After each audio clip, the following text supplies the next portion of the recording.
I say hooray. I say absolutely. It's so exciting that people are publishing in new ways, that they're taking on the publishing world is being revolutionized. The bookstore that at one moment was king of the world, Borders, is gone. It's just things are happening so swiftly, and other little bookstore chains are growing in a time when everybody thinks bookstores are going out of business.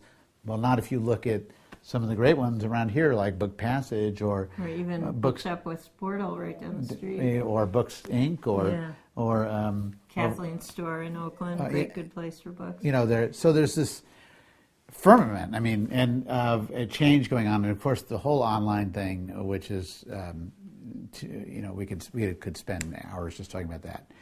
And in this moment, little publishers have found a way to get in there and play the game that only a few years ago was completely dominated by the big publishers. So I think hooray, because it just means it's an opportunity for more new authors to come along and make their mark. There is a downside, a tough side for authors, which is they're getting smaller advances, paid less, but then there's more opportunity for them to get published. Between those two things, I'm glad there's more opportunity for them to get published. Yeah. I wish that authors were better paid for what they do. Most authors are not Stephen King, so most authors don't make enough money, in my opinion.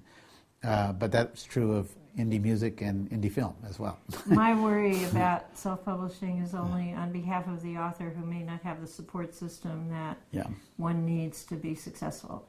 And that starts with editing and goes through to marketing and sales and distribution and business and artwork and graphics and design, and very, very few people are good at all of those things. So unless you have the resources to hire out the parts that you're not good at, you can get in a situation where you've written this book, ends up with a lot of typos in it, and you have 3,000 copies and boxes in your garage. Oh. Nobody wants to be in that situation. One individual person publishing their book is an indie publisher, and that's what Kathi was responding to. And there are some dangers there, but there's opportunity there too. I just think that quality writing, the world will never tire of hearing great stories. And if somebody has the goods and the talent, they should get that out there any way they can. Yeah, we have to say that novels and nonfiction are very different, and it's hard to cover all that in a short amount of time. But, if you're a novelist, you really need to write a great story, and then you really kind of need the help, generally speaking, of a publisher to get that word out there. So a medium to large publisher is kind of going to be helpful. And self-publishing is very tough for a novelist because you're going to be lost in a sea of books. It's tough. It can be done, but tough.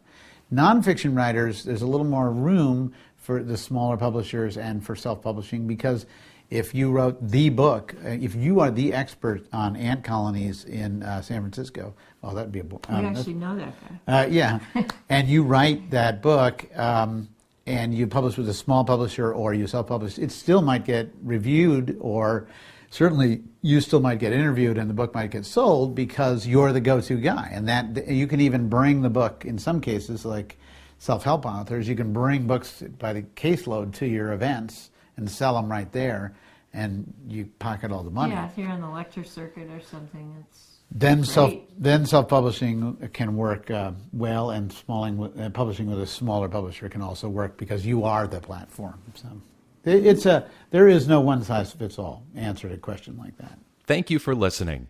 Please review our other available content for help writing, publishing, and marketing your book. If you have any questions about the Author Learning Center, please contact us by email at authorsupport@authorlearningcenter.com.